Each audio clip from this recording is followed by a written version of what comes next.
जय हिंद दोस्तों, मैं सुनील रोशन स्वागत करता हूं आपके अपने चैनल फिजिकल एजुकेशन एरिना में। दोस्तों, आज हम फिजिकल एजुकेशन का मॉक टेस्ट लगाएंगे जो कि स्पेशली होगा आपका एस्टेट DSSB UPLT ग्रेड, ठीक है, UKLT ग्रेड और साथ में UP TGT PCT, ठीक है। ये आपका TGT PCT दोनों के लिए ही बहुत इंपॉर्टेंट सेशन होने वाला है। और इसमें ये इंपॉर्टेंट इसलिए होने वाला है क्योंकि दोस्तों अब फिजिकल एजुकेशन का आपने देखा होगा, हाल ही में जितने भी एग्ज़ाम्स हुए हैं ना, उनमें पेपर का क्राइटेरिया पूरी तरीके से चेंज हो गया है। इसीलिए मैंने अब क्या किया है आप लोग के लिए कि top 50 new pattern test series start करी है, ठीक है। इसमें हम 50-50 क्वेश्चन के सेट लगाते चलेंगे जिसमें नए पैटर्न के आधार पर आपको क्वेश्चंस देखने को मिलेंगे। तो आज हमारा पार्ट 1 होने वाला है। बहुत इंपॉर्टेंट ये टेस्ट सीरीज चलेंगी दोस्तों, ठीक है। आप लोग की डिमांड पे ही मैं ऐसा कर रहा हूँ क्योंकि ऐसे क्वेश्चंस को प्रिपेयर करने में भी काफ़ी टाइम लगता है। सो जो भी दोस्त इस चैनल पर नए हैं, प्लीज़ चैनल को सब्सक्राइब करके बेल आइकन ज़रूर दबाएं ताकि ऐसी इन्फॉर्मेटिव वीडियो सबसे पहले आप तक पहुँच सके, ठीक है। चलिए फटाफट से सेशन को शेयर कर दीजिए और एक प्यारा सा लाइक कर दीजिए। चलिए शुरू करते हैं हम आज का टेस्ट सीरीज। तो पहला क्वेश्चन आपके सामने आ रहा है दोस्तों। पहला क्वेश्चन आपसे क्या कह रहा है, ए सिस्टम ऑफ फेंसिंग नामक पुस्तक किसके द्वारा लिखी गई थी। देखो दोस्तों, स्टार्टिंग के 2 4 5 क्वेश्चन ईजी जानबूझ के रखे मैंने ताकि थोड़ा सा एक माहौल क्रिएट हो। बाकी आपको जैसे जैसे आप इस 50 क्वेश्चन के करीब पहुंचोगे ना, आपका खुद समझ में आने लग जाएगा, ठीक है। ठीक, तो पहला क्वेश्चन क्या कह रहा है, ए सिस्टम ऑफ फेंसिंग नामक पुस्तक किसके द्वारा लिखी गई थी, ठीक है। The book entitled a system of fencing was written by. Options आपके सामने है दोस्तों, जल्दी से बताएंगे क्वेश्चन नंबर 1 का करेक्ट आंसर क्या होगा दोस्तों। तो जो सिस्टम ऑफ फेंसिंग जो किताब है वो लिखी गई थी किसके द्वारा, बिल्कुल जो करेक्ट आंसर है that is option C is the correct answer, ठीक है, आर्चीबाल्ड मैक्लेरन के द्वारा, ठीक है। आर्चीबाल्ड मैक्लेरन के द्वारा आपकी ये पुस्तक लिखी गई थी दोस्तों, ठीक है। दोस्तों देखो, मैक्लेरन जो है वो स्कॉटिश फिजिकल एजुकेशन के इंस्ट्रक्टर थे, ठीक है, स्कॉटिश थे जिन्होंने सिग्निफिकेंटली अगर देखा जाए तो अपना कंट्रीब्यूशन किया 19वीं शताब्दी के अंदर। इन्होंने 19वीं शताब्दी के अंदर अपना कंट्रीब्यूशन किया था, कहाँ पर, इंग्लैंड में फिजिकल एजुकेशन के लिए दोस्तों, ठीक है। ये पॉइंट भी आप ध्यान रखिएगा। चलिए अगले क्वेश्चन की तरफ चलते हैं। अगला क्वेश्चन नंबर 2 आपसे क्या कह रहा है, GAPS वित्त पोषित कार्यक्रम किसके द्वारा विकसित किया गया है। ये एक इंपॉर्टेंट क्वेश्चन है दोस्तों, ठीक है। GAPS funded programme has been developed by. Options आपके सामने हैं, ठीक है, जल्दी से बताएंगे क्वेश्चन नंबर 2 का क्या होगा सही आंसर। सो इस क्वेश्चन का सही आंसर क्या होगा, ऑप्शंस आपके सामने है दोस्तों, जल्दी से बताएंगे। बिल्कुल क्वेश्चन नंबर 2 का जो करेक्ट आंसर होगा ना दोस्तों, वो होगा option B is the correct answer, राष्ट्रमंडल खेल महासंघ और ग्रिफिथ विश्वविद्यालय, ठीक है। Commonwealth Games Federation and Griffith University, ये जो है GAPS कार्यक्रम जो है वो आपका इन्हीं के द्वारा फाउंडेड किया गया है, ठीक है। देखो GAPS एक फंडेड प्रोग्राम है दोस्तों, ठीक है, जो कि Commonwealth Games Federation and Griffith university द्वारा डेवलप किया गया। और इस जो ये GAPS का जो मेन एम है ना दोस्तों, हमारी जितनी भी कॉमनवेल्थ गेम्स की कंट्रीज़ हैं, ठीक है, जितनी भी कॉमनवेल्थ गेम्स की कंट्रीज़ हैं, उनके एथलीट हो गए, उनके कोचेज़ हो गए और जो उनका सपोर्टिंग स्टाफ हो गया, ठीक है, उनकी कैपेबिलिटीज़ को, उनकी परफॉर्मेंस को इन्हांस करना, उसको बढ़ावा देना ही इसका मेन एम था दोस्तों। और GAPS के बारे में एक और इम्पॉर्टेंट पॉइंट मैं आपसे डिस्कस कर देता हूं दोस्तों कि इसके अंतर्गत ना जो प्रोग्राम चलाए जाते हैं वो आपके एथलीट कैरियर के ऊपर हो गए, ठीक है, एथलीट करियर के उनके ट्रांसमिशन सपोर्ट के ऊपर हो गया। फिर कोच की जो एजुकेशन होती है उससे रिलेटेड प्रोग्राम चलाते हैं ये, और एंटी डोपिंग एजुकेशन जैसे प्रोग्राम GAPS द्वारा किए जाते हैं, ऑफर किए जाते हैं दोस्तों, ठीक है। और ध्यान रखना, Commonwealth game federation and Griffith university द्वारा ये डेवलप किया गया था। इंपॉर्टेंट पॉइंट है। नेक्स्ट क्वेश्चन नंबर 3 आपसे क्या कह रहा है दोस्तों, डेलोचिस दौड़ की दूरी यानी डेलोकॉस रेस डिस्टेंस वॉस, जो डेलोकॉस रेस थी उसकी दूरी कितनी थी, 21 किलोमीटर, 5 किलोमीटर या 42.195 किलोमीटर या 3000 मीटर। ऑप्शंस आपके सामने, फटाक से बताएंगे क्वेश्चन नंबर 3 का करेक्ट आंसर क्या होगा। एक इंपॉर्टेंट क्वेश्चन है। क्वेश्चन नंबर 3 करेक्ट आंसर क्या होगा, बिल्कुल option B is the correct answer, that is 5 kilometre, ठीक है। डेलोकॉस रेस की जो डिस्टेंस है वो 5 किलोमीटर की है। और एक चीज़ आपको बता दूं, डेलोकॉस का ग्रीक भाषा में, ठीक है, ग्रीक भाषा में डेलोकॉस का जो मतलब होता है, इसका जो मतलब होता है दोस्तों, वो होता है लॉन्ग। ध्यान रखना, यहाँ से भी क्वेश्चन आपसे पुटअप कर सकता है। डेलोकॉस शब्द का जो ग्रीक भाषा में मतलब होगा वो होगा क्या, लॉन्ग। और पुराने समय में या एंशियंट ग्रीक में जो गेम्स होते थे, ठीक है, उसमें डेलोकोस एक लॉन्ग डिस्टेंस की फुट रेस थी दोस्तों, ठीक है, ध्यान रखना है। पुराने एंशियंट गेम्स के अंदर जो डोलिकोस थी वो आपकी लॉन्ग डिस्टेंस की एक फुट रेस में आती थी, ठीक है, और उसकी जो डिस्टेंस थी 5 किलोमीटर थी। नेक्स्ट क्वेश्चन की बात करें, अगला क्वेश्चन नंबर 4 आपसे कह रहा है एमिल नामक पुस्तक किसके द्वारा लिखी गई थी, ठीक है। The book entitled Emile was written by Emile किताब किसके द्वारा लिखी गई थी? ऑप्शंस आपके सामने हैं, जल्दी से बताएंगे। क्वेश्चन नंबर 4 का करेक्ट आंसर क्या होगा? कमेंट करते रहो दोस्तों, कमेंट नहीं करोगे तो फिर मज़ा कैसे आएगा? आंसर दो, गलत सही चाहे जो भी हो, क्या फ़र्क पड़ता है, ठीक है, प्रैक्टिस करनी ज़रूरी है। तो क्वेश्चन नंबर 4 का करेक्ट आंसर क्या होगा? बिल्कुल option B is the correct answer, Jean Jacques Rousseau, ठीक है। जो एमिल किताब थी वो आपकी जीन जैक्स रूसो के द्वारा लिखी गई थी दोस्तों, ठीक है। नेक्स्ट क्वेश्चन की बात करें, क्वेश्चन नंबर 5 आपसे क्या कह रहा है, मांसपेशियों की क्रिया के दौरान निम्नलिखित में से कौन सा दिखाई देता है, ठीक है। 4 ऑप्शंस आपके सामने हैं। जब हमारी मसल्स की एक्टिविटी होती है तो इनमें से कौन सी वो चीज़ें हैं जो सामने आती हैं? विच of the following is seen during muscle action, muscle action के दौरान इनमें से क्या होता है, क्या दिखाई देता है? क्वेश्चन नंबर 5 जल्दी से बताएंगे। क्वेश्चन नंबर 5वें का करेक्ट आंसर क्या होगा? बिल्कुल इसका जो करेक्ट आंसर होगा that is option C is the correct answer, the cross bridge binds to troponin, ठीक है, क्रॉस ब्रिज ट्रोपोनिन से बंधता है, ये हमें दिखाई देता है जब मसल एक्शन होती है, ठीक है। ऑप्शन सी यहाँ पर आपका करेक्ट आंसर हो जाएगा दोस्तों ठीक है। अगले क्वेश्चन पे चलते हैं। अगला क्वेश्चन नंबर 6 आपसे क्या कह रहा है, धारीदार मांसपेशियों में सिकुड़न प्रणाली की कार्यात्मक इकाई क्या है? What is the functional unit of contractile system in striated muscle, striated muscle के कॉन्ट्रैक्टाइल सिस्टम की फंक्शनल यूनिट क्या होती है? दोस्तों ये बहुत ही इंपॉर्टेंट क्वेश्चन है और मैं आपको बता दूं ये क्वेश्चन एनवीएस में केवीएस में काफ़ी बार पुटअप किया जा चुका है, रिपीटेड क्वेश्चन है कई बार, इसलिए मैंने इस क्वेश्चन को यहाँ पर रखा। तो क्वेश्चन नंबर 6 का करेक्ट आंसर क्या होगा? जल्दी से बताएंगे फटाक से। क्वेश्चन नंबर 6 बिल्कुल सही जवाब, सार्कोमियर, ठीक है। Option A is the correct answer that is sarcomere, ठीक है। तो जो स्ट्रेटेड मसल के कॉन्ट्रैक्टाइल्स सिस्टम में जो फंक्शनल यूनिट का काम करता है वो आपका सार्कोमियर करता है, ठीक है दोस्तों, कौन करता है? सार्कोमियर। नेक्स्ट क्वेश्चन की बात करें, अगला क्वेश्चन नंबर 7 आपसे कह रहा है दोस्तों, एक इंपॉर्टेंट क्वेश्चन है, मांसपेशियों में ऊतकों में ऑक्सीजन का प्राथमिक स्रोत क्या है? तो बड़ा आसान, लेकिन एक इंपॉर्टेंट क्वेश्चन, अगेन मैं बोलूँगा ये maximum number of times repeated question है। The primary source of oxygen in muscle tissue is, options आपके सामने क्या होगा करेक्ट आंसर? बिल्कुल इसका जो करेक्ट आंसर होगा that is option B is the correct answer, myoglobin, ठीक है। मायोग्लोबिन क्या है?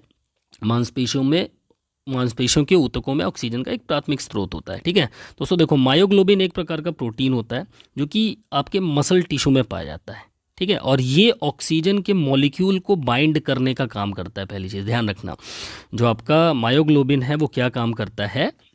वो ऑक्सीजन के मॉलिक्यूल्स को बाइंड करने का काम करता है, और ड्यू टू मस्कुलर एक्टिविटी या मस्कुलर एक्टिविटी के दौरान ये क्या करता है? उन ऑक्सीजन के मॉलिक्यूल को स्टोर करने का भी काम करता है जो मायोग्लोबिन है, ठीक है। एक इंपॉर्टेंट पॉइंट है, इसलिए बोल रहा है कि क्वेश्चन अच्छा है ये, ठीक है। चलिए नेक्स्ट क्वेश्चन की बात करूं, क्वेश्चन नंबर 8 आपसे क्या कह रहा है, निम्नलिखित में से कौन सा शारीरिक परिवर्तन होता है एथलीट को उच्च ऊंचाई पर तत्काल समायोजन का अनुभव होने की संभावना है? ठीक है, चलिए इंग्लिश वाला पढ़ते हैं, समझ में आ जाएगा आपको। Which of the following psychological changes athlete likely to experience immediate adjustment to high altitude, ठीक है। जब वो हाई एल्टीट्यूड के अंदर एथलीट को इमीडिएट एक्सपीरियंस होता है, कौन सा चेंज इमीडिएट एक्सपीरियंस हो जाता है जब वो हाई एल्टीट्यूड पर होता है? तुरंत इन चारों में से क्या उसको सबसे पहले पता चल जाता है कि, ऑप्शंस आपके सामने है। क्वेश्चन नंबर 8 का करेक्ट आंसर क्या होगा दोस्तों? हाई एल्टीट्यूड से क्वेश्चन अक्सर आपको देखने को मिलेंगे अपने पेपर्स में अलग अलग तरीके से, तो क्या होगा इसका सही जवाब क्वेश्चन नंबर 8 का? बिल्कुल इसका जो करेक्ट आंसर होगा that is option A is the correct answer, ठीक है। इंक्रीज इन सब मैक्सिमल कार्डियक आरटी आउटपुट, ठीक है, सब कार्डियक आउटपुट इंक्रीज दिखाई देता है आपको, ठीक है, सबमैक्सियल कार्डियक आउटपुट में वृद्धि दिखाई देती है। अब हाई एल्टीट्यूड की अगर हम बात करें ना दोस्तों, तो जब हम हाई एल्टीट्यूड पर होते हैं ना, तो वहाँ पर क्या होता है, हमारा एटमॉस्फेरिक ऑक्सीजन कंटेंट जो होता है ना, वो कम होने लगता है, डिक्रीज होने लगता है, ठीक है, जिसकी वजह से क्या होगा, आपको हाइपोबैरिक हाइपोक्सिया की कंडीशन बन जाएगी, ठीक है, किस चीज़ की, हाइपोबैरिक हाइपोक्सिया, ठीक है, हाइपोबैरिक हाइपोक्सिया की कंडीशन बनती है जब आप हाई एल्टीट्यूड पर होते हैं, जिसमें होता है कि आपका एटमॉस्फेरिक ऑक्सीजन का जो कंटेंट होते हैं वो डिक्रीज होने लग जाते हैं, ठीक है। अब इससे होगा क्या, इससे हमारी हार्ट रेट बहुत ज़्यादा बढ़ जाएगी, जिसकी वजह से क्या होगा, आपका कार्डियक आउटपुट ज़्यादा मात्रा में क्या करने लगेगा दोस्तों, ऑक्सीजनेटेड ब्लड को हमारी मसल्स के अंदर भेजना शुरू कर देता है, ठीक है। इसीलिए यहाँ पर आपको दिखाई देता है इंक्रीज इन सब मैक्सिमल कार्डियक आउटपुट, ओके, ध्यान रखना है। नेक्स्ट क्वेश्चन नंबर 9 की बात करें। 9वां क्वेश्चन आपसे क्या कह रहा है, यदि समान कोणीय वेग और भार के साथ घूर्णन की त्रिज्या लंबी है तो अधिक कौन है या कौन अधिक है। If radius of rotation is longer with the same angular velocity and weight then which is greater, बताइए जल्दी से। क्वेश्चन नंबर 9 का करेक्ट आंसर क्या होगा, रोटेशन का रेडियस अगर लंबा है, ठीक है, सेम एंगुलर वेलोसिटी और वेट में, तो इसमें बड़ा कौन होगा दोस्तों, रोटेशनल फोर्स होगा, सेंट्रीफ्यूगल फोर्स होगा, सेंट्रीपिटल फोर्स होगा या ग्रेविटेशनल फोर्स होगा। क्वेश्चन नंबर 9 एक इंपॉर्टेंट क्वेश्चन, क्या होगा इसका सही जवाब, बिल्कुल इसका जो करेक्ट आंसर होगा that is option B, centrifugal force क्या होगा, ग्रेटर होगा, ठीक है, केंद्र प्रसारक बल जो होगा वो आपका ग्रेटर होना चाहिए, बड़ा होना चाहिए, ओके। नेक्स्ट क्वेश्चन की बात करें, क्वेश्चन नंबर 10 आपसे क्या कह रहा है, 10वां क्वेश्चन, किस पेशी का सम्मिलन हंसली के पास तीसरे भाग और स्कैपुला और रीढ़ एक्रोमियन प्रक्रिया पर होता है, यानी कि which muscle has its insertion on the lateral third of the clavicle acromion process and the spine of the scapula. Question number 10 options आपके सामने, क्या होगा करेक्ट आंसर, जल्दी से बताएंगे। क्वेश्चन नंबर 10 का करेक्ट आंसर क्या होगा दोस्तों, बिल्कुल इसका जो सही जवाब होगा that is option C is the correct answer, trapezius, ठीक है, ट्रेपीजियस, ओके, ऑप्शन सी यहाँ पर सही हो जाएगा, ट्रेपीजियस। अगले क्वेश्चन पे चलें। क्वेश्चन नंबर 11 आपसे क्या कह रहा है, टेलर्स मसल का वैज्ञानिक नाम क्या है, कि बहुत ही इजी क्वेश्चन लेकिन इंपॉर्टेंट क्वेश्चन। इन क्वेश्चंस पे आप बोल सकते हो कि सर वन लाइनर क्वेश्चंस नहीं आएंगे, कोई बात नहीं सर, आगे आप बढ़ते जाइए, आपको क्वेश्चंस काफ़ी अच्छे मिलने वाले हैं, ठीक है, बट ये सब क्वेश्चंस भी हमें रिमाइंड करते रहना चाहिए बीच बीच में। तो which is the scientific name of tailor muscle, इनमें से टेलर मसल का साइंटिफिक नाम क्या, सभी के जवाब आने चाहिए, क्या होगा सही जवाब, बिल्कुल correct answer is that is option B is the correct answer, sartorius. और सार्टोरियस कौन सी मसल है हमारी, ये हमारी बॉडी की सबसे लॉन्गेस्ट मसल कहलाती है दोस्तों, है ना, सार्टोरियस ये हमारी सबसे लॉन्गेस्ट मसल्स में आती है, लार्जेस्ट नहीं आती, लॉन्गेस्ट आती है, ध्यान देखना, लार्जेस्ट और लॉन्गेस्ट में डिफरेंस होता है, ठीक है दोस्तों, इस चीज़ का हमें ध्यान रखना है, ओके। अगले क्वेश्चन पे चलें। तो अगला क्वेश्चन है हमारा क्वेश्चन नंबर 12। 12वां क्वेश्चन आपसे क्या कह रहा है, लीवर का सबसे कुशल प्रकार कौन सा। बहुत ईजी क्वेश्चन है ना दोस्तों, लेकिन मैक्सिमम लोगों के आंसर गलत हो जाएंगे, मेरा भी हुआ था एक पेपर में, इसलिए मैंने इस क्वेश्चन को जानबूझ के डाला है। ऐसे क्वेश्चंस हमें भ्रमित करने के लिए डाले ही जाते हैं पेपर के अंदर। Which is the most efficient type of lever, अब इसमें मैक्सिमम क्या होगा, अभी आंसर आएंगे खुद ही पता चल जाएगा, आप लगाना शुरू करो। First class lever, third class, fourth class होगा या फोर्थ लीवर या सेकंड क्लास लीवर, ऑप्शन आपके सामने है। क्वेश्चन नंबर 12 का सही आंसर क्या होगा, इसका जो करेक्ट आंसर होगा दोस्तों वो होगा that is option A is the correct answer, first class lever. अब इसमें क्या होता है ना, इसमें मैक्सिमम लोग थर्ड क्लास लीवर लगा करके चले जाते हैं, बट इसका करेक्ट आंसर होगा फर्स्ट क्लास लीवर, ठीक है, क्या होगा, फर्स्ट क्लास लीवर होगा दोस्तों। क्यों ऐसा, क्योंकि देखो दोस्तों, होता क्या, इस लीवर में हम क्या होता है, जब फर्स्ट क्लास लीवर के अंदर हम ज़्यादा भार को या ज़्यादा लोड को बहुत ही आराम से मूव कर सकते हैं, कम एफर्ट में, बहुत कम बल लगा करके, बहुत कम एफर्ट लगा करके हम ज़्यादा से ज़्यादा लोड को मूव करा सकते हैं फर्स्ट क्लास लीवर के अंदर। इसीलिए सबसे ज़्यादा कुशल प्रकार का लीवर माना जाता है आपका फर्स्ट क्लास लीवर दोस्तों, ओके, ध्यान रखना इस चीज़ को। नेक्स्ट क्वेश्चन नंबर 13 आपके सामने है। 13वां क्वेश्चन आपसे कह रहा है, किसी व्यक्ति का व्यक्तित्व व्यवहारिक प्रतिक्रिया निर्धारित करने के लिए स्थिति के साथ अंतःक्रिया करता है, इसे इस रूप में जाना जाता है। ठीक है, an individuals personality interacts with the situation to determine behavioural response is known as. चलो ऑप्शंस आपके सामने। क्वेश्चन नंबर 13 का करेक्ट आंसर क्या होगा दोस्तों, जल्दी से बताएंगे। बिल्कुल, इसका जो सही आंसर होगा दैट इज ऑप्शन सी, संज्ञानात्मक भावात्मक प्रसंस्करण प्रणाली। ठीक है, कॉग्निटिव इफेक्टिव प्रोसेसिंग सिस्टम जो होता है वो क्या होता है, किसी व्यक्ति का व्यक्तित्व व्यवहारिक प्रतिक्रिया निर्धारित करने के लिए स्थिति के साथ अंतः क्रिया करता है। ठीक है, ध्यान रखना है, ऑप्शन सी यहाँ पर आपका करेक्ट हो जाएगा। अगले क्वेश्चन पे चलें। क्वेश्चन नंबर 14 आपसे क्या कह रहा है, किसी मित्र या टीम के साथी को सफलतापूर्वक प्रदर्शन करते हुए देखने से आत्मविश्वास प्राप्त होता है। कैसे? आपका कोई मित्र है, कोई टीम का साथी जो सफलतापूर्वक प्रदर्शन कर रहा है, आप उसे देख रहे हैं, तो कैसा, उसको देखने से कैसा मोटिवेशन मिलेगा? Gaining confidence from watching a friend और a teammate perform successfully is known as social support, vicarious experience, imagery experience, या फिर परफॉर्मेंस अकम्प्लिशमेंट। क्वेश्चन नंबर 14 का क्या होगा करेक्ट आंसर? एक इंपॉर्टेंट क्वेश्चन है बहुत आसान लेकिन इंपॉर्टेंट है। बताओ 14वें क्वेश्चन का करेक्ट आंसर क्या होगा? बिल्कुल, इसका जो सही आंसर होगा that is option B is the correct answer, vicarious experience, यानी कि हमें विचित्र अनुभव होगा।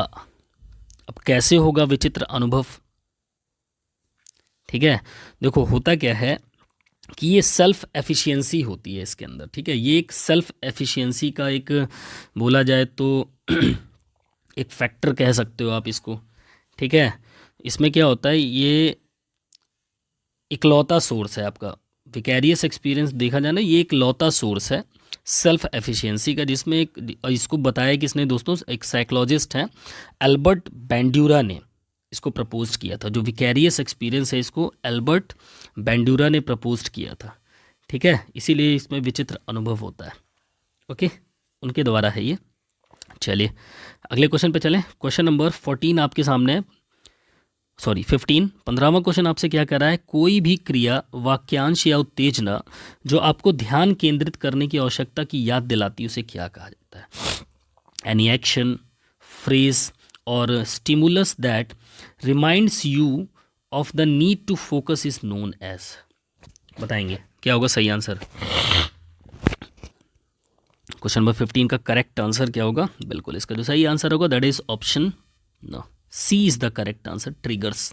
क्या कहलाएगा? ट्रिगर कहलाएगा दोस्तों। ठीक है, कोई भी क्रिया हो, वाक्यांश हो या उत्तेजना जो आपको एकदम फोकस करने की आवश्यकता की याद दिलाए कि हमको फोकस करना चाहिए, तो वो एक ट्रिगर पॉइंट होता है ना, ट्रिगर पॉइंट जिसको हम बोलते हैं कि हाँ ट्रिक कर गया, ट्रिगर कर गया, तो इसको ट्रिगर ही कहा जाता है। ठीक है, नेक्स्ट क्वेश्चन, क्वेश्चन नंबर 16। एक युवा एथलीट जिसमें आंतरिक प्रेरणा कम है, वह किसी उपलब्धि की स्थिति में भाग लेगा यदि ऐसा करने के लिए पर्याप्त इनाम या बाहरी प्रेरणा हो, तो इसे क्या कहा जाएगा? A young athlete who is low in intrinsic motivation will participate and achievement situation if there is sufficient reward और external motivation for doing so is termed as. ठीक है, उसके अंदर आंतरिक प्रेरणा कम है कि युवा एथलीट के अंदर, तब इसमें क्या होगा इसका सही आंसर? ऑप्शंस आपके सामने दोस्तों, चारों ऑप्शंस। क्वेश्चन नंबर 16 का करेक्ट आंसर क्या हो जाएगा?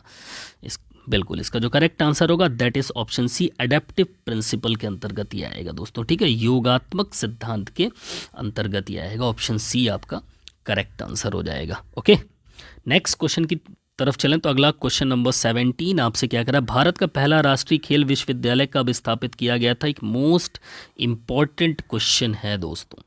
ठीक है, भारत का पहला राष्ट्रीय खेल विश्वविद्यालय कब स्टैब्लिश किया गया था? When was India's first national sports university established? Options आपके सामने, क्या होगा सही जवाब?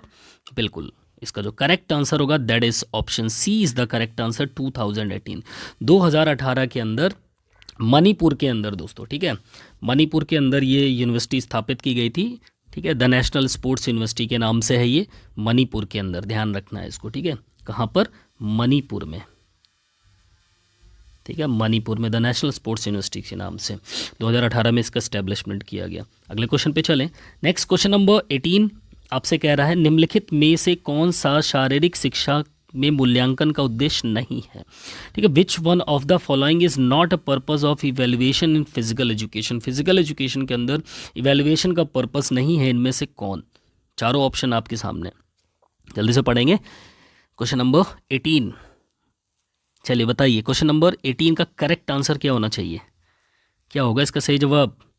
बिल्कुल इसका जो करेक्ट आंसर होगा that is option B is the correct answer, to pass sarcastic remark. ठीक है, व्यंग्यात्मक टिप्पणी पारित करना ये क्या है, एक शारीरिक शिक्षा में मूल्यांकन का उद्देश्य नहीं होता है दोस्तों। ठीक है, बाकी तीनों के तीनों ही आपके क्या होते हैं, मूल्यांकन की दृष्टि से उसका शारीरिक शिक्षा में उद्देश्य होता है दोस्तों। ठीक है, अगले क्वेश्चन पे चले। नेक्स्ट क्वेश्चन की बात करें, क्वेश्चन नंबर 19 आपसे क्या कह रहा है, कौशल के प्रदर्शन के आसपास की पर्यावरणीय स्थितियों प्रदर्शन के दौरान समान रहती हैं, इसे क्या कहा जाता है। ठीक है, the environment condition surrounding performance of the skill stay the same during performance is known as. जब भी आप कौशल के प्रदर्शन के आसपास का जो पर्यावरणीय स्थितियां हमारे परफॉर्मेंस के दौरान कैसी रहती, एक समान रहती हैं या हमारे समान रहती हैं, अनुकूल रहती हैं, ठीक है, प्रदर्शन के परफॉर्मेंस के, तो उसको क्या कहा जाता है। Open skill, continuous skill, part skill, closed skill. बहुत ही इंपॉर्टेंट क्वेश्चन है दोस्तों। क्या होगा इसका करेक्ट आंसर, जल्दी से बताएंगे। बिल्कुल इसका जो करेक्ट आंसर होगा that is option D is the correct answer, बंद कौशल या क्लोज्ड स्किल्स। अब देखो दोस्तों, क्लोज्ड स्किल्स जो होती है ना, उसका मतलब क्या होता है कि आप एक स्टेबल एनवायरनमेंट के अंदर या एक प्रेडिक्टेबल एनवायरनमेंट के अंदर जो खिलाड़ी होता है ना, वो अपने पेस को लेकर डेडिकेट हो जाता है, ठीक है, या परफॉर्म करता रहता है। जैसे फॉर एग्जांपल हम बास्केटबॉल की फ्री थ्रो की प्रैक्टिस कर रहे हैं, तो अब उस कोर्ट के अंदर हमें बाहर से कोई परेशान करने वाला नहीं, हम आराम से फ्री थ्रो करे जा रहे हैं, है ना, किसी भी प्रकार का कोई प्रेशर नहीं पड़ता है। क्या होता है कि स्टेबल एनवायरनमेंट है वहाँ पर, तो इसी को हम क्लोज्ड स्किल्स बोलते हैं दोस्तों। ठीक है, बंद कौशल इस प्रकार का, ओके, जहाँ पर प्रेडिक्टेबल या स्टेबल एनवायरनमेंट हो। ओके, चलिए अगले क्वेश्चन पे चले। अगला क्वेश्चन नंबर 20 आपसे कह रहा है, एथलीट की सीखी हुई या जन्मजात विशेषताएं जो उसे खेल में सफल होने को संभव या संभव बनाती हैं, वो क्या कहलाती हैं।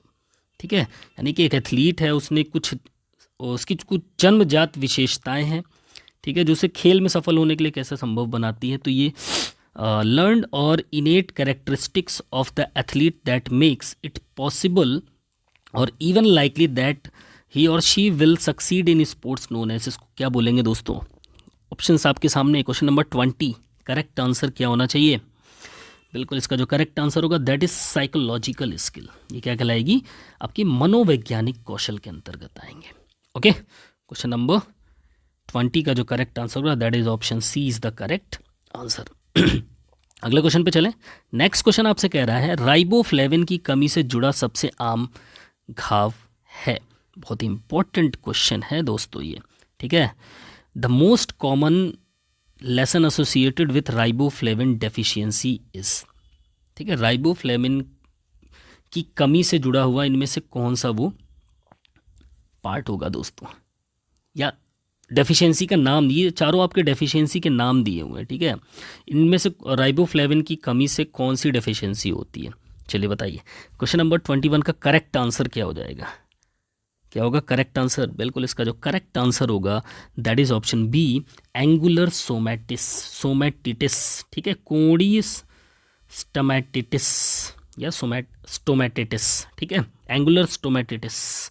अब होता क्या है ये, देखो दोस्तों, जो एंगुलर स्टोमैटिटिस होता है ना, बेसिकली ये हमारे माउथ में जो कॉर्नर्स होते हैं, हमारे मुंह के जो कॉर्नर्स होते हैं, उनमें सोर्स आ जाते हैं हल्के हल्के, आप देखो ना, छेद टाइप के, सोरनेस टाइप की हो जाती है उसमें फिर।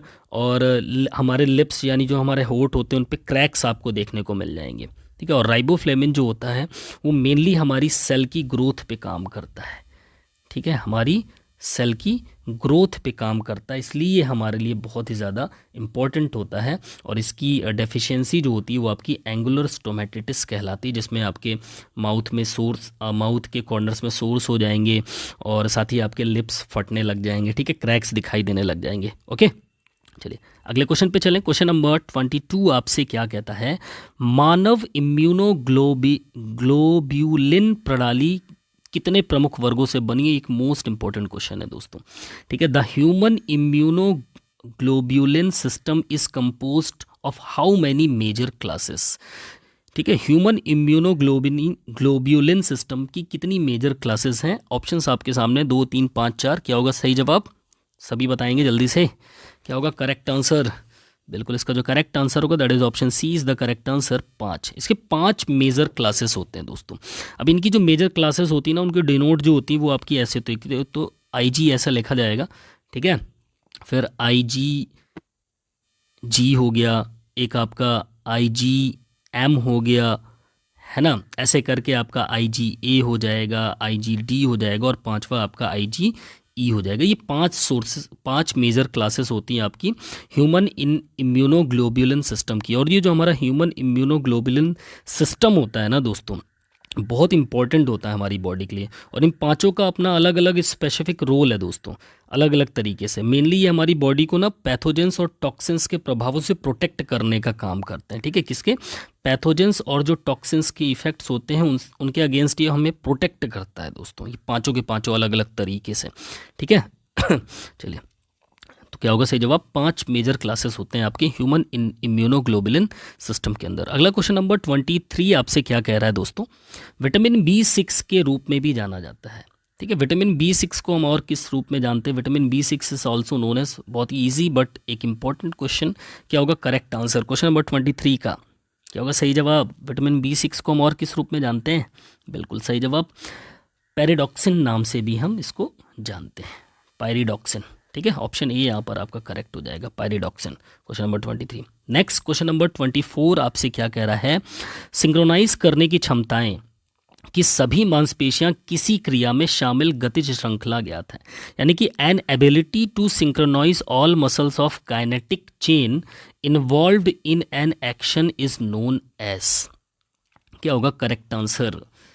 एक ऐसी एबिलिटी जो सभी मसल्स को सिंक्रोनाइज करे काइनेटिक चेन के इन्वॉल्वमेंट में एक्शन के लिए, तो वो क्या कहलाएगी दोस्तों? ऑप्शंस आपके सामने हैं। क्या होगा सही जवाब? क्वेश्चन नंबर 24 क्या होगा करेक्ट आंसर? बिल्कुल इसका ऑप्शन जो सही होगा option B is the correct answer, अंतरपेशी समन्वय कहलाता है ये। इंटरमस्कुलर कोऑर्डिनेशन, इंटरमस्कुलर कोऑर्डिनेशन कहलाएगा दोस्तों ये, ठीक है। इंटरमस्कुलर कोऑर्डिनेशन कहलाती है। नेक्स्ट क्वेश्चन पे चलें। क्वेश्चन नंबर 25 आपसे क्या कह रहा है? निम्नलिखित में से कौन सा कंट्रास्ट प्रशिक्षण का सही उदाहरण है? ये एक इंपॉर्टेंट क्वेश्चन है दोस्तों, ठीक है। कंट्रास्ट ट्रेनिंग का एक बेस्ट एग्जाम्पल यहाँ पर क्या हो सकता है? Which of the following is correct example of contrast training? तो क्या होगा? ऑप्शंस आपके सामने हैं। 3 sets of half squares before 3 sets of 10 jump squares, 1 set of 10 half squats followed by 1 set of 10 jump squats, or 4 sets of 10 single leg squats and 4 sets of 10 hops on the spot, or the 4 sets of 5 lunges and 4 sets of 15 split jumps। Question number 25 का correct answer क्या होगा दोस्तों? क्या होगा? बिल्कुल इसका जो correct answer होगा that is option B is the correct answer. 1 set of 10 half squats, ठीक है। एक सेट 10 हाफ स्क्वाट्स का होगा, followed by 1 set of 10 jump squats, ठीक है। उसी को आगे कंटिन्यू करते हुए 10 जंप स्क्वाट्स भी होंगी एक सेट का, ठीक है। अब जो आपकी कंट्रास्ट ट्रेनिंग होती है, तो यहाँ पर आपका ऑप्शन बी सही हो जाएगा दोस्तों, ठीक है। तो जो कंट्रास्ट ट्रेनिंग होती है ना दोस्तों, उसमें एक होता क्या, हम एक मसल्स के समूह को या मसल्स के ग्रुप को टारगेट करके करते हैं, ठीक है। उनकी परफॉर्मेंस को बढ़ाने के लिए, उनकी एक्सप्लोजिवनेस को बढ़ाने के लिए या एक्टिवेट करने के लिए, ठीक है, उनकी पावर को, ठीक है। तो एक हिसाब से उन मसल्स के ग्रुप से हमको विस्फोटक तरीके से काम लेना है, तो हम कंट्रास्ट ट्रेनिंग की प्रैक्टिस करवाते हैं, ठीक है। ये ध्यान रखना है, ओके। नेक्स्ट क्वेश्चन की बात करें, क्वेश्चन नंबर 26। मॉर्गन और एंडरसन द्वारा पहली बार किस वर्ष सर्किट प्रशिक्षण प्रस्तावित किया गया था? Which year circuit training was proposed by Morgan and Anderson, ठीक है। प्रस्तावित करने की बात हो रही है दोस्तों, कब प्रस्तावित किया गया था सर्किट ट्रेनिंग का? बहुत ही आसान है, कई बार पूछा हुआ है। क्या होगा सही जवाब? बिल्कुल option C is the correct answer, that is 1953। और एक चीज़ इसमें ध्यान रखना कि ये जो था आपका, किस यूनिवर्सिटी में इन्होंने इसको प्रस्तावित किया था? University of Leeds. ठीक है, यूनिवर्सिटी ऑफ लीड्स कहाँ पर है ये? इंग्लैंड की। इस चीज़ को ध्यान में रखना, यहाँ से भी क्वेश्चन आपके पुटअप होते हैं। अभी EMRS के TCT वाले पेपर में ये पूरा ही क्वेश्चन में डाल दिया था और पूछ लिया था किस यूनिवर्सिटी में उन्होंने किया था। ठीक है, तो यूनिवर्सिटी ऑफ लीड्स इंग्लैंड में 1953। ठीक है, अगला क्वेश्चन नंबर 27 आपसे कह रहा है, यदि एथलीट हिप फ्लेक्सर्स के संकुचन द्वारा श्रोणि पर फीमर को फ्लेक्स कर रहा है तो यह किसका उदाहरण होगा? If athlete is flexing the femur on the pelvis by contraction of the hip flexor is an example of. क्या होगा इसका सही जवाब? इंपॉर्टेंट क्वेश्चन है। क्वेश्चन नंबर 27 का करेक्ट आंसर क्या हो जाएगा? बिल्कुल इसका जो करेक्ट आंसर होगा that is option D, active mobility के दौरान होगा, सक्रिय गतिशीलता के दौरान ये एक्टिविटी, ये फ्लेक्स होता है, फ्लेक्शन होता है। ठीक है, नेक्स्ट क्वेश्चन की बात करें। क्वेश्चन नंबर 28 आपसे क्या कह रहा है, किस मानव शरीर की विशेषता एक छोटा मोटा शरीर है जो क्षैतिज आयामों पर जोर देता है? ध्यान देना दोस्तों, क्षैतिज आयामों पर जोर देता है। ठीक है, मतलब वह मानव शरीर की वह विशेषता जो एक छोटा मोटा शरीर है जो क्षैतिज आयामों पर। ठीक है, which human physique is characterised by a short thick body emphasising the horizontal dimensions. क्या होगा correct answer? Pyknic, endomorphic, apoplectic habitus या फिर फिथिसिक हैबिटस। क्वेश्चन नंबर 28 का करेक्ट आंसर क्या होगा दोस्तों? जल्दी से बताएंगे। इसका जो करेक्ट आंसर होगा दोस्तों वो होगा आपका option C is the correct answer. ठीक है, एपोप्लेक्टिक आदत या एपोप्लेक्टिक हैबिटस। ठीक है, अब ये एपोप्लेक्टिक जो वर्ड है ना दोस्तों, ये आपकी ग्रीक भाषा के एपोप्लेक्सिया से लिया गया। कहाँ से लिया गया? एपोप्लेक्सिया से लिया गया। इसका जो मतलब होता है वो सिज्योर और स्ट्रोक होता है, सिज्योर और स्ट्रोक। ठीक है, चलिए अगले क्वेश्चन पे चले।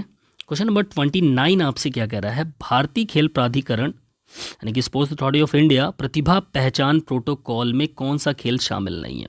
Which game is not included in sports authority of India talent identification protocol? ठीक है, साई के टैलेंट आइडेंटिफिकेशन प्रोटोकॉल में इन चारों में से कौन सा गेम शामिल नहीं? जल्दी से बताएंगे। बहुत ही आसान क्वेश्चन है लेकिन एक इंपॉर्टेंट क्वेश्चन है। क्या होगा करेक्ट आंसर क्वेश्चन नंबर 29 का? सारे बताएंगे। क्या होगा इसका सही आंसर? जल्दी से बताएंगे। 28 का करेक्ट 29 का करेक्ट आंसर क्या होगा? बिल्कुल इसका जो करेक्ट आंसर होगा that is option D is the correct answer. Tennis आपका टैलेंट आइडेंटिफिकेशन प्रोटोकॉल्स जो कि साई में होती है उसके दौरान नहीं आता है। ऐसा क्यों होता है दोस्तों? देखो, जो साई का जो टैलेंट आइडेंटिफिकेशन प्रोटोकॉल है ना, वो बेसिकली आपका लोकल और इंडिजीनियस गेम यानी जो इंडिया से उत्पन्न हुए गेम है उन पे फोकस करता है।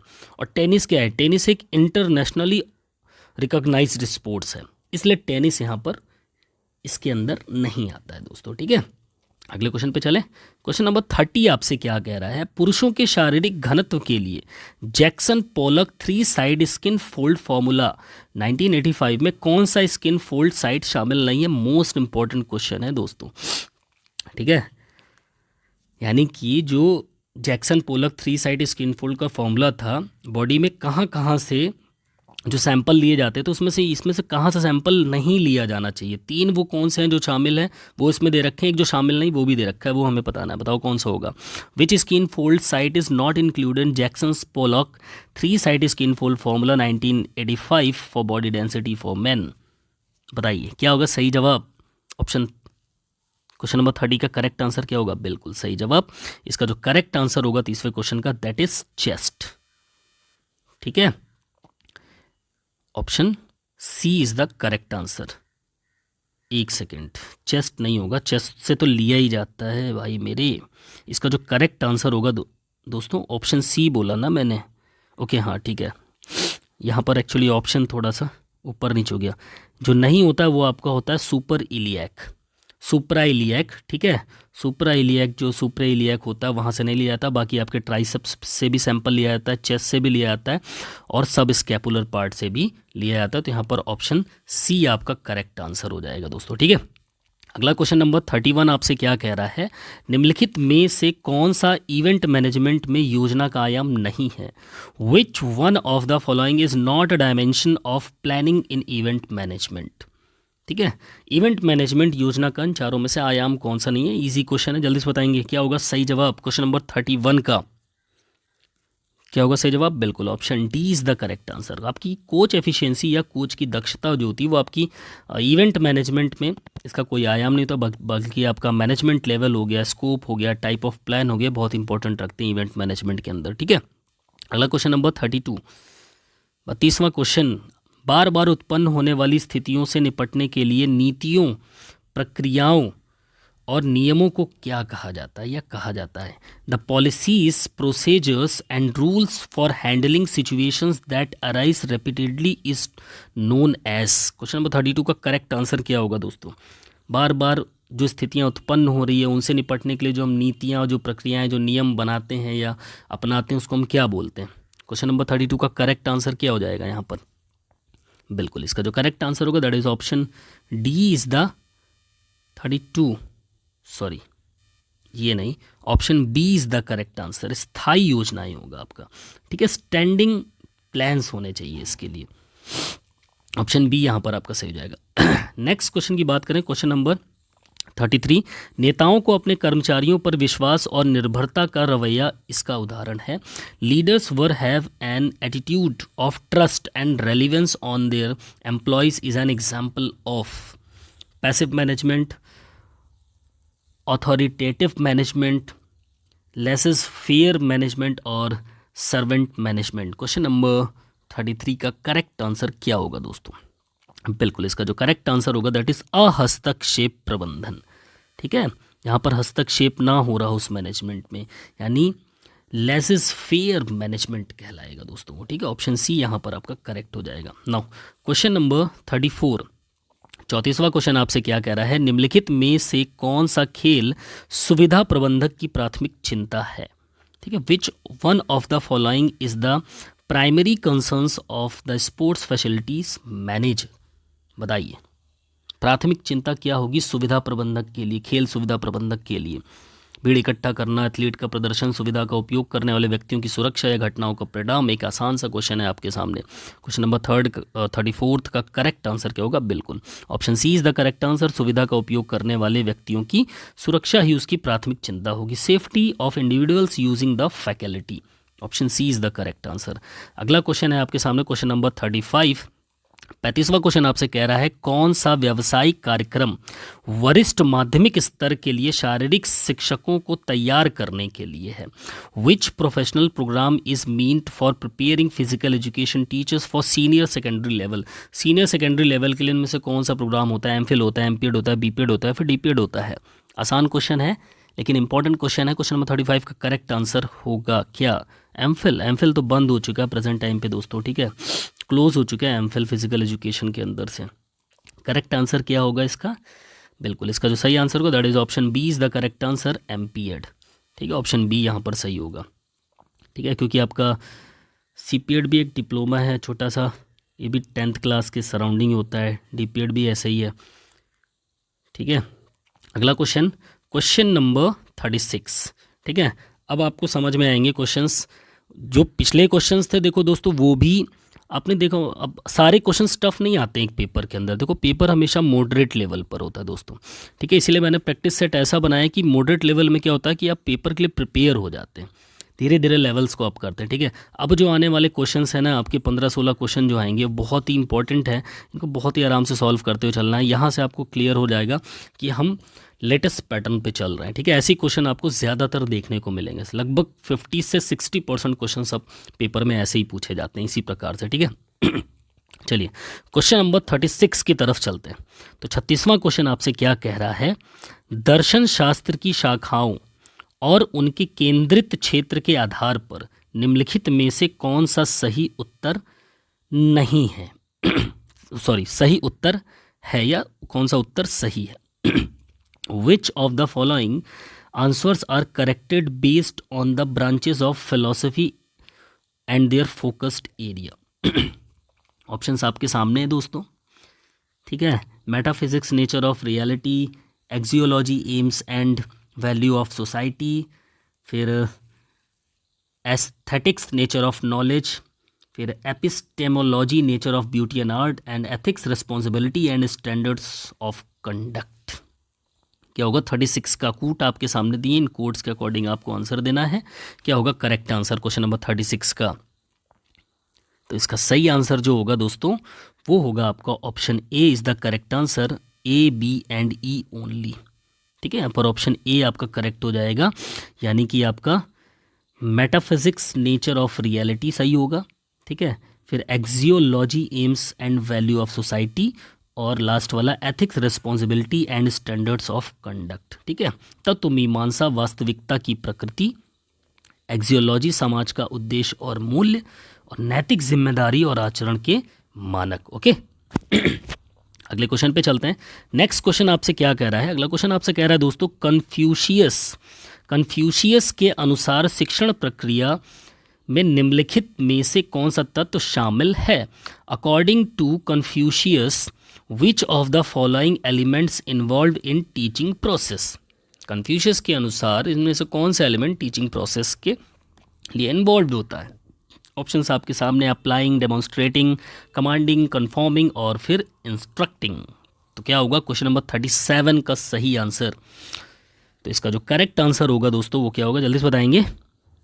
बिल्कुल, इसका जो करेक्ट आंसर होगा that is option B is the correct answer, A, B, D and E only, ठीक है। यहाँ पर ऑप्शन बी सही होगा, यानी आपका अप्लाइंग हो जाएगा, ठीक है, फिर डेमोन्स्ट्रेटिंग भी हो जाएगा, देन कन्फर्मिंग हो जाएगा और इंस्ट्रक्टिंग हो जाएगा। कमांडिंग इसमें से आपका नहीं रहेगा, आदेश देना नहीं होगा, बाकी सारे के सारे हो जाएंगे, ठीक है।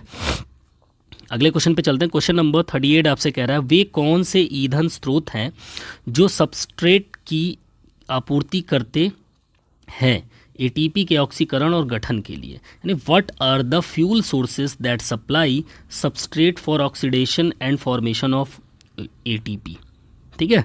एटीपी के फॉर्मेशन के लिए सबस्ट्रेट और ऑक्सीडेशन की सप्लाई का सोर्स वो कौन सा फ्यूल है इनमें से दोस्तों, वो कौन से फ्यूल है?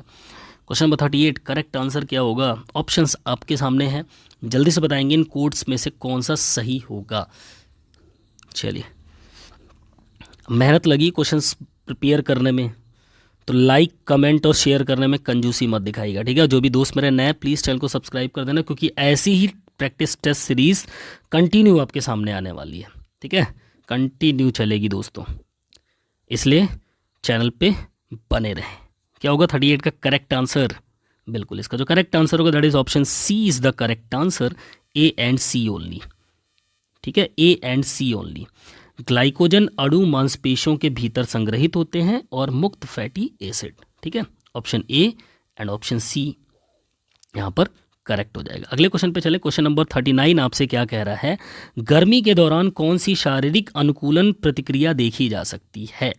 What physiological acclimatisation response is seen during heat? यानी गर्मी के दौरान कौन सी शारीरिक अनुकूलन प्रतिक्रिया देख सकते हैं आप इनमें से?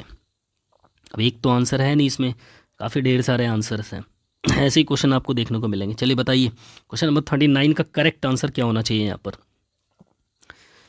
तो इसका जो करेक्ट आंसर होगा दोस्तों वो क्या होगा? Peripheral circulatory adaptation is also reflect a form of acclimatisation अनुकूलन के। ए वाला तो नहीं होगा इसमें दोस्तों, ठीक है,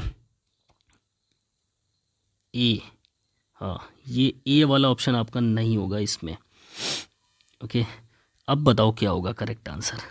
एक तो मैंने बता दिया कि ये नहीं होगा। चलो 39 का करेक्ट आंसर क्या होना चाहिए? बिल्कुल, इसका जो करेक्ट आंसर होगा that is option B is the correct answer, B, C and D, ठीक है। बाकी तीनों ही होंगे आपके। इम्प्रूव्ड क्यूटेनियस ब्लड फ्लो भी आपका इम्प्रूव होना चाहिए यहाँ पर। Effective distribution of cardiac output and lower threshold for start or sweating, ठीक है। पसीना आने की सीमा कम होना, कार्डिक आउटपुट का प्रभावी वितरण और त्वचीय रक्त प्रवाह में सुधार। ठीक है, जब आप गर्मी के दौरान शारीरिक अनुकूलन प्रतिक्रिया जो होती है वो यही देखी जाती है। ठीक है, अगले क्वेश्चन पे चलें। क्वेश्चन नंबर 40 आपसे क्या कह रहा है, कंधे के जोड़ का मांसपेशियों का अग्रवर्ती समूह कौन सा है इसमें से दोस्तों? विच आर द, एक इंपॉर्टेंट क्वेश्चन है ये, which are the anterior group of muscles of the shoulder joint. Shoulder joint का एंटीरियर ग्रुप मसल्स का कौन सा है? पेक्टोरल्स मेजर, फिर coracobrachialis, pectoralis major, subscapularis or trapezius. इन पांचों में से कौन है वो समूह दोस्तों? क्वेश्चन नंबर 40 का करेक्ट आंसर क्या होगा, जल्दी से बताएंगे। बिल्कुल, इसका जो सही जवाब होना चाहिए दोस्तों वो होगा option A is the correct answer, A B D only. ठीक है, सी को छोड़ के ये वाला आपका नहीं होगा, बाकी आपका पेक्टोरलिस मेजर भी होगा, ठीक है, कोरैकोब्रैकियलिसिस भी होगा, फिर सब स्कैपुलरिस भी होगा और ट्रेपीजियस भी होगा। ए बी डी, सॉरी ई भी नहीं होगा यहाँ पर। ओके, सी और ई को छोड़ के आपका ए बी डी तीनों जाएगा, ऑप्शन ए यहाँ पर आपका करेक्ट हो जाएगा। ठीक है, अगले क्वेश्चन पे चलें। नेक्स्ट क्वेश्चन नंबर 41 आपसे क्या कह रहा है, कौन से कारक स्थिरता की डिग्री को प्रभावित करते हैं? आधार का क्षेत्र, गुरुत्वाकर्षण का केंद्र, गति, बल का प्रयोग, शरीर का वजन। विच of the factors affect the degree of stability? Stability की डिग्री को अफेक्ट करने वाले फैक्टर्स इनमें से कौन कौन से हैं दोस्तों? ऑप्शन आपके सामने हैं, जल्दी से बताएंगे। क्वेश्चन नंबर 41 का करेक्ट आंसर क्या होना चाहिए? क्या होगा इसका सही जवाब?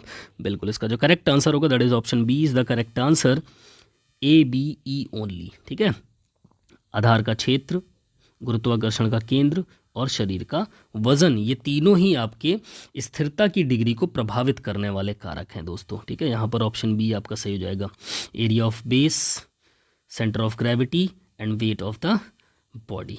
ओके, अगला क्वेश्चन, क्वेश्चन नंबर 42 आपसे कह रहा है, निम्नलिखित में से कौन सा सिद्धांत समूह विकास से संबंधित है? Which of the following theories are related to group development? वो कौन सी थ्योरीज हैं जो ग्रुप डेवलपमेंट से रिलेटेड हैं दोस्तों, है ना? Pendular theory, cyclical theory, angular theory और लीनियर थ्योरी। इन चारों में से वो कौन कौन सी थ्योरीज हैं जो आपकी ग्रुप डेवलपमेंट के लिए रिलेट करती हैं? जल्दी से बताएंगे। क्वेश्चन नंबर 42 का करेक्ट आंसर क्या होगा? सारी इंपॉर्टेंट क्वेश्चन हैं, क्या होगा सही जवाब 42वें का? बिल्कुल, इसका जो करेक्ट आंसर होगा that is option D is the correct answer, A B D only. Okay, A B D only. आपका पेंडुलर थ्योरी, साइक्लिकल थ्योरी और लीनियर थ्योरी, एंगुलर थ्योरी आपकी नहीं होती है दोस्तों। ओके, ऑप्शन डी यहाँ पर आपका करेक्ट हो जाएगा। नेक्स्ट क्वेश्चन की बात करें, क्वेश्चन नंबर 43, निम्नलिखित में से कौन बाह्य प्रेरणा से संबंधित है? Which of the following is related to extrinsic motivation? Extrinsic motivation बाह्य प्रेरणा से संबंधित इनमें से कौन कौन सा है? एकीकृत विनियमन, पहचाने गए विनियमन, उपलब्धि, उत्तेजना या अंतःस्थापित विनियमन। तो क्वेश्चन नंबर 43 का करेक्ट आंसर क्या होगा दोस्तों? बिल्कुल, इसका जो सही आंसर होगा that is option A is the correct answer, A B E only. Okay, यानी कि एकीकृत विनियमन, ठीक, फिर पहचाने गए विनियमन और अंतःस्थापित विनियमन, यानी इंटीग्रेटेड रेगुलेशन, आइडेंटिफाइड रेगुलेशन और इंट्रोजेक्टेड रेगुलेशन। ठीक है, ऑप्शन ए यहाँ पर आपका करेक्ट हो जाएगा, ये आपके बाह्य प्रेरणा से संबंधित है। नेक्स्ट क्वेश्चन की बात करें तो अगला क्वेश्चन नंबर 44 आपसे कह रहा है, शिक्षण पद्धति का उपयोग निम्नलिखित में से किस कारक पर निर्भर करता है? The use of teaching methods depend upon which of the following factors? ठीक है,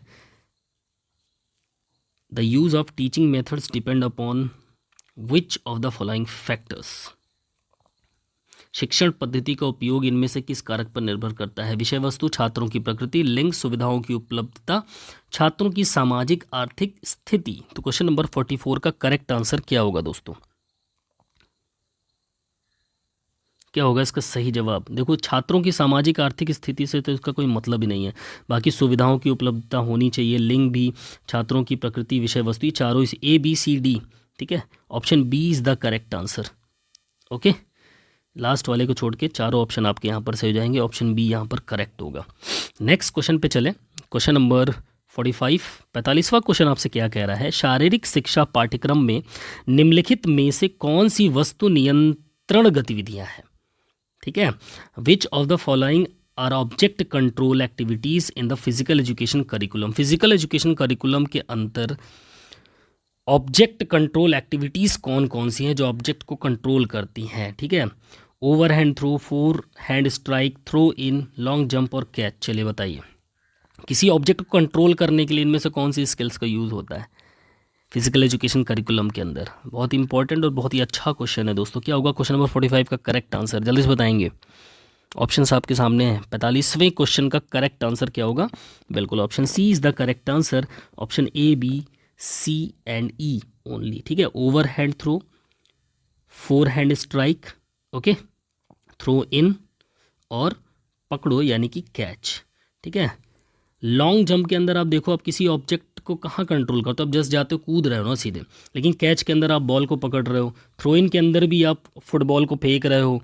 ठीक है, फोर हैंड स्ट्राइक में भी वही चीज़ हो रही है, ओवर हैंड थ्रो में भी वही चीज़ हो रही है बॉल के साथ। ओके, तो इसका ऑप्शन सी यहाँ पर आपका करेक्ट आंसर हो जाएगा दोस्तों। नेक्स्ट क्वेश्चन की बात करें, क्वेश्चन नंबर 46 आपसे कह रहा है, निम्नलिखित में से प्राथमिक चिकित्सा का उद्देश्य क्या है। Which of the following are the purpose of first aid. अब बताओ, आसान क्वेश्चन। जीवन को संरक्षित करने के लिए, स्थिति की वृद्धि को रोकने के लिए, पुनर्प्राप्ति में सहायता के लिए, इलाज के लिए, पुनर्वास करने के लिए। क्या होगा करेक्ट आंसर 46 का। प्राथमिक चिकित्सा का उद्देश्य क्या है इन पांचों में से, कौन कौन से होंगे। क्वेश्चन नंबर 46 का करेक्ट आंसर क्या हो जाएगा, option C is the correct answer, A B C only. Okay, 46 का जो करेक्ट आंसर होगा that is A B C, यानी कि to preserve life, to prevent aggravation of the condition, यानी कि स्थिति को रोकने के लिए, बिल्कुल घाव गंभीर ना हो उसके लिए, और साथ ही असिस्ट रिकवरी, पुनर्प्राप्ति में सहायता के लिए। इलाज के लिए और पुनर्वास के लिए नहीं होता, इलाज के लिए हम डॉक्टर के पास जाना पड़ता है, पुनर्वास के लिए हमें करेक्टिव एक्सरसाइज का सहारा लेना पड़ता है रिहैबिलिटेशन के लिए, है ना। तो यहाँ पर ए बी सी आपका करेक्ट आंसर हो जाएगा, option C is the correct answer. Next question की बात करें, क्वेश्चन नंबर 57, एक इंपॉर्टेंट क्वेश्चन, विटामिन डी के संबंध में कौन सा कथन सही है। चलिए बताइए, which among the statement regarding vitamin D R correct.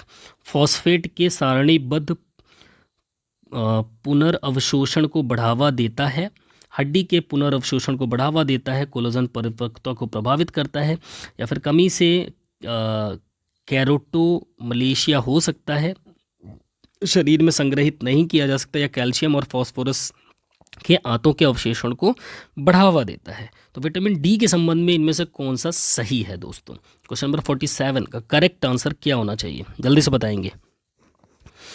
क्या होगा सही जवाब, बिल्कुल इसका जो करेक्ट आंसर होगा that is option C is the correct answer. ठीक है, option A B and E only क्या करता है, फॉस्फेट के सारणीबद्ध पुनर्अवशोषण को बढ़ावा देता है। ठीक है, फिर हड्डी के पुनर्अवशोषण को बढ़ावा देता है, कोलेजन परिपक्वता को प्रभावित करता है, और कैल्शियम और फास्फोरस के आंतों के अवशोषण को बढ़ावा देता है। ये तीन सही होंगे, बाकी आपका सी और डी नहीं होगा। ओके, तो यहाँ पर ऑप्शन सी आपका करेक्ट हो जाएगा। इस पूरी क्वेश्चंस के मैं आपको पीडीएफ अपने टेलीग्राम चैनल पे अवेलेबल कराऊंगा, बट उसके लिए एक छोटी सी रिक्वेस्ट है कि एट लीस्ट 500 लाइक्स इस वीडियो पे होने चाहिए। ठीक है, अगर वीडियो पसंद आ रही है तो ज़बरदस्ती नहीं करना है, वीडियो पसंद आएगी तभी आप पीडीएफ की डिमांड करोगे दोस्तों, है ना। और अगर पीडीएफ चाहिए तो एक छोटी सी रिक्वेस्ट कि आज इस वीडियो पे एट लीस्ट 500 लाइक्स होने चाहिए। अब मैं भी देखता हूँ कि मेरे जो दोस्त साथी इस वीडियो को देख रहे हैं, चैनल में जो रेगुलर बने रहते हैं, कि इस मेहनत के लिए क्या 500 लाइक पहुँचा पाते हैं कि नहीं। ठीक है, चलिए नेक्स्ट क्वेश्चन पे चलते हैं। मन करेगा तो करना, नहीं तो कोई बात नहीं दोस्तों, पीडीएफ अवेलेबल हो जाएगी। ठीक है, मजाक कर रहा था, लेकिन अगर वीडियो पसंद आया तो प्लीज़ एक छोटी सी डिमांड है कि 500 लाइक तक पहुंचाना। ठीक है, निम्नलिखित में से कौन सा कारक निर्धारित करता है एक एथलीट को दौड़ने की गति के लिए। ठीक है, which of the following factors that determine running speed of an athlete. ठीक है, एक एथलीट की रनिंग स्पीड को डिटरमाइन करने के लिए कौन सा फैक्टर इन चारों में से निर्धारित करता है दोस्तों, चलो बताओ। Stride length, reaction time, training age, stride, cadence. क्या होगा क्वेश्चन नंबर 48 का करेक्ट आंसर? ओके, 48 का करेक्ट आंसर क्या होगा? रिएक्शन टाइम से तो कोई मतलब ही नहीं होगा इसमें, ठीक है, दौड़ने की गति के लिए, और ट्रेनिंग एज से भी कोई मतलब नहीं है। आपका स्ट्राइड लेंथ और स्ट्राइड कैडेंस जो होता है, ऑप्शन ए और डी यहाँ पर आपका करेक्ट हो जाएगा। स्ट्राइड लंबाई और स्ट्राइड ताल जो होती है ना, ये बहुत इंपॉर्टेंट होती है, ये आपकी निर्धारित करता है एक्चुअल में दौड़ने की गति को। तो अब यहाँ पर ऑप्शन ए और डी, ऑप्शन सी यहाँ पर आपका करेक्ट हो जाएगा, ठीक है, सी वाला ही सही होगा यहाँ पर। स्ट्राइड लेंथ और स्ट्राइड कैडेंस यानी कि स्ट्राइड की ताल जो होती है, जो आप कदम ले रहे हो ना, उसकी बात हो रही है, ठीक है। नेक्स्ट क्वेश्चन नंबर 49, शक्ति प्रतिरोधक विधि का संयोजन है। The power resisting method is the combination of, बताओ पावर रेजिस्टिंग मेथड इनमें से किसका कॉम्बिनेशन है? आइसोटोनिक, आइसोमेट्रिक, आइसोकाइनेटिक, बैलास्टिक और plyometric. Question number 49 most important question है दोस्तों। क्या होगा इसका सही आंसर 49 का? बिल्कुल, इसका जो करेक्ट आंसर होगा that is option C is the correct answer, A B D only. Okay, A B D only, यानी कि आइसोटोनिक, आइसोमेट्रिक एंड आइस और बैलास्टिक, ठीक है, आइसोटोनिक, आइसोमेट्रिक और बैलास्टिक, ऑप्शन सी यहाँ पर आपका सही हो जाएगा, ठीक है। ये क्या करते हैं? ये आपके पावर रेजिस्टिंग मेथड का कॉम्बिनेशन होते हैं। शक्ति प्रतिरोधक विधि का संयोजन इन्हीं तीनों से होता है, आइसोटोनिक, आइसोमेट्रिक और बैलास्टिक। नेक्स्ट, आज का आखिरी क्वेश्चन हमारा दोस्तों, बहुत इंपॉर्टेंट क्वेश्चन है। साई हॉकी टेस्ट के परीक्षण आइटम कौन कौन से हैं? Which are the test items of SAI hockey test? क्या होगा इसका करेक्ट आंसर? चलिए बताइए इसका सही आंसर क्या होगा। क्वेश्चन नंबर 50, इसका जो करेक्ट आंसर होगा क्या होगा? Which are the test items of SAI hockey test? SAI hockey test के अंदर परीक्षण के आइटम कौन कौन से हैं? तो इसमें दोस्तों जो साई का हॉकी टेस्ट होता है ना, इसमें ड्रिबलिंग इंक्लूड नहीं होती है, ये तो कट जाएगा डायरेक्ट, ड्रिबलिंग इंक्लूड नहीं होती है। बाकी आपका शूटिंग द गोल होता है, क्योंकि मैं खुद एक हॉकी प्लेयर हूँ। Balancing on the ball on stick ये भी कराई जाती है हमको, ठीक है, हॉकी की स्टिक पे बॉल को लेकर के बैलेंस करना, गिरने नहीं देना, बॉल को हवा में रखना, और moving with the ball, ball के साथ रोलिंग वगैरह करना, मूव करना, ये तीनों ही होती है, ठीक है। सी वाले को छोड़ के बाकी तीनों होंगे। गोल में निशाना लगाना, छड़ी पे गेंद को संतुलित, गेंद में, हाँ ठीक है। तो ऑप्शन डी यहाँ पर आपका करेक्ट हो जाएगा, ए बी डी। ओके, तो ये थे दोस्तों आपके 50 इंपॉर्टेंट क्वेश्चन। हाल आशा करता हूँ कि आपकी आज काफ़ी अच्छी प्रैक्टिस हुई होगी, ठीक है। और वीडियो पसंद आया हो तो मेरा टारगेट याद रखना 500 लाइक्स और कमेंट। आप और भी अगर कोई इम्प्रूवमेंट चाहते हैं मेरी क्वेश्चंस पे, वीडियोस पे, तो आप प्लीज़ ज़रूर कमेंट करके बताएं, मुझे अच्छा लगता है। नेगेटिव कमेंट्स पे भी मैं ज़रूर ध्यान देता हूँ, ठीक है। बिल्कुल कोशिश करता हूँ कि कुछ गलतियाँ हो जाती हैं, कभी कभार क्वेश्चन इधर उधर हो जाते हैं, बट कोई नहीं, मैं रेगुलरली अपने आप को इम्प्रूव करने की कोशिश कर रहा हूँ और आपको भी दिख रहा होगा ये चीज़। तो वीडियो पसंद आए तो वीडियो पे एक लाइक, कमेंट और शेयर ज़रूर करिएगा। और साथ ही जो भी दोस्त मेरे इस चैनल पे हैं, प्लीज़ इस चैनल को सब्सक्राइब करके बेल आइकन ज़रूर दबाइएगा, ताकि बेल आइकन दबाने से क्या होता है ना, आपको नोटिफिकेशन जाता है, जब भी कोई वीडियो अपलोड होगी आपको नोटिफिकेशन जाता है, ठीक है। तो मिलते हैं अपने नेक्स्ट वीडियो में, तब तक के लिए बाय बाय, टेक केयर, जय हिंद, वंदे मातरम, फिजिकल एजुकेशन जिंदाबाद।